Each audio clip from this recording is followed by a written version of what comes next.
Is this Buick Century cool, or should it have been left in the 90s with all the other couch cushions? Alright, step on it. Today we will be looking at the internet to see. This is my friend's 2000 Buick Century, straight from the factory. See the plastic still burning on the road.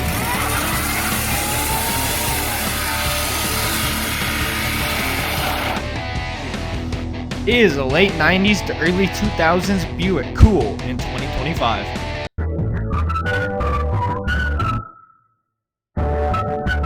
You might be asking yourself because you own one, you want one, or you are bored. Either way, let's get into it. Is a Buick Century cool in 2025? What we do here is go back.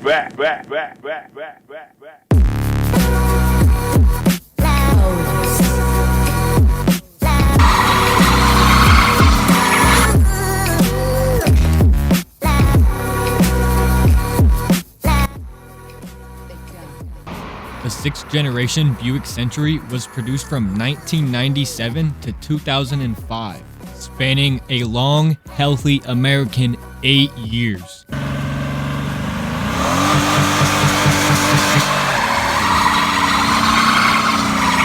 This generation of Buick can be found all over, from parking lots, churches, and obviously, rally dirt tracks. And there's a reason they're still around. Reliability. Well, sort of. We'll get into that part later. It does have a bit of a piston slap when it's cold, but that goes away after a minute or two.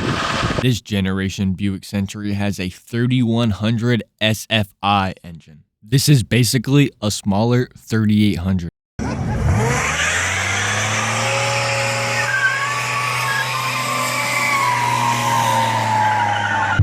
In 97 to 99, it had the L82, and from 99 to 05, it has the LG8, pushing about 175 horsepower to the front two wheels. It's got a basic 4-speed auto column shifter, blah blah blah. Let's get to the good stuff.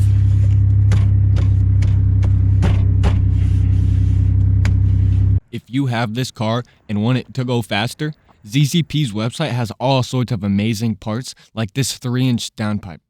Here's some more solid upgrades. Take out the U-bend in the exhaust, 3.5 pulley, cold air intake, and a tune. Throw some tin on it.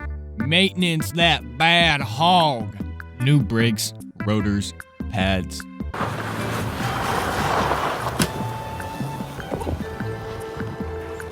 Tires, suspension, optionally coilovers.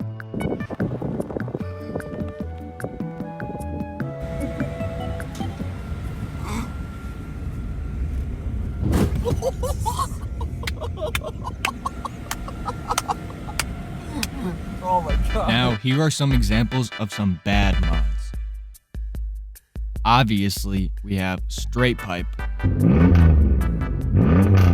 spoilers, because it's front wheel drive, and a warm air AutoZone special intake, which, if you didn't know, the difference is basically the difference between the L82 and L98 is the L98 has larger intake ports, allowing it to reach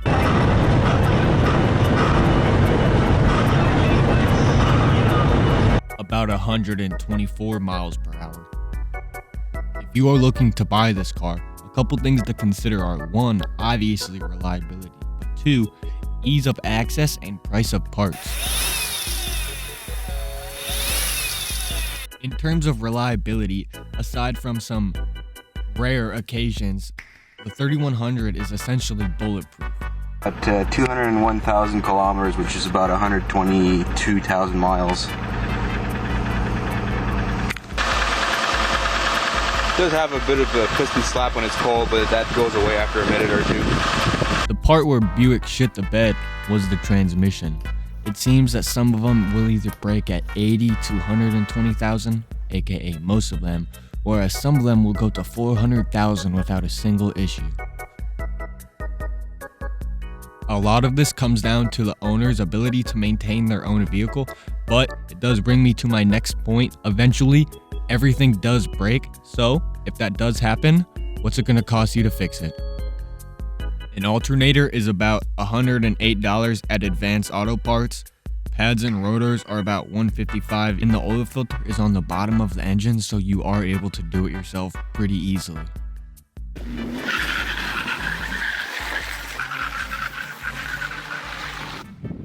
I'm gay, by the way. If you're wanting to sell or buy one of these, Kelley Blue Book has a nice one for about $2,700. And then Facebook Marketplace has a nice one for about $2,000, or you can get a shitter for about $800. So let's get back to the original question at hand. Is it cool? Well, that really depends on what you personally like. But I'll give some examples. This is how you're gonna see most Centuries driving around. Tint, wheels, maybe squeaking brakes, or you'll see Grandma and Grandpa's 45,000 mile church special. The Buick Century has 6 generations, and I'm gonna tell you what they are rapid fire. 1936, 1942, first generation, 1954 to 1958, second generation, 1973 to 1977, third, 78 to 81, fourth, 82 to 96, fifth, and 97 to 05 is the glorious sixth generation.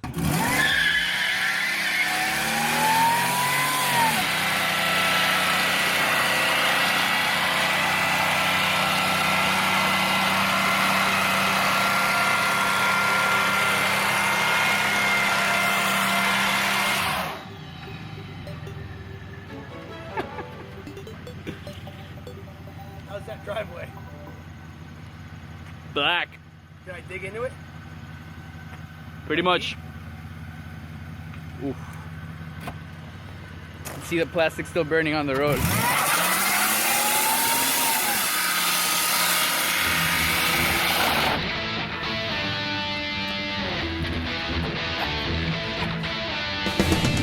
A couple notable colors you can get the 6th gen in are Aubergine Metallic, Opal Blue Metallic, Dark Toreador Metallic, Dark Teal, and Bright Torch Red. Here's a shot of the interior. Basically exactly the same as the LeSabres from this generation. It's a couch on wheels. The leather is so slick, you slide around when you rip corners gangbang granny style. All right, let's show the kids how it's done. Hang on. There it is. Woo! That'll do it. Now, I know what you're thinking. This thing looks like it belongs in a retirement home, not a racetrack. But here's the thing. The Century can surprise you. The ride comfort, top tier. The body roll, also top tier.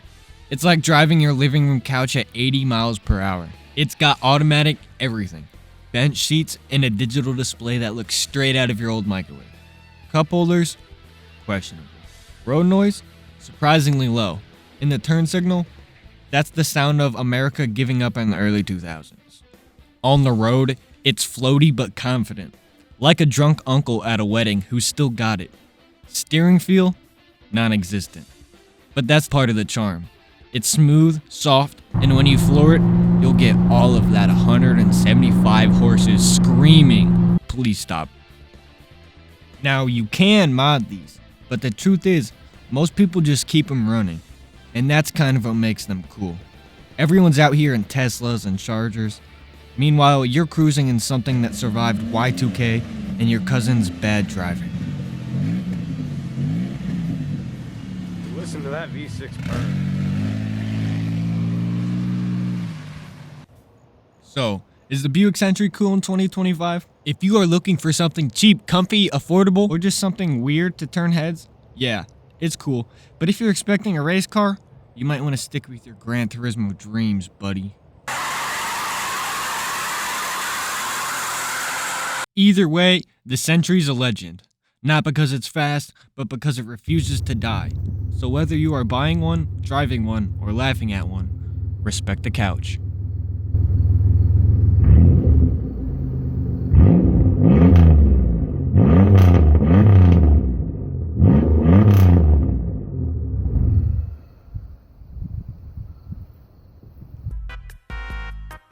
Quick thank you to everybody watching. Hi, it's Will, the editor, and my cat. Thank you for watching. Make sure to like and subscribe. I figured I'd say it in person. Now here's a wee edit. Thank you so much for watching. Bye, have a good one.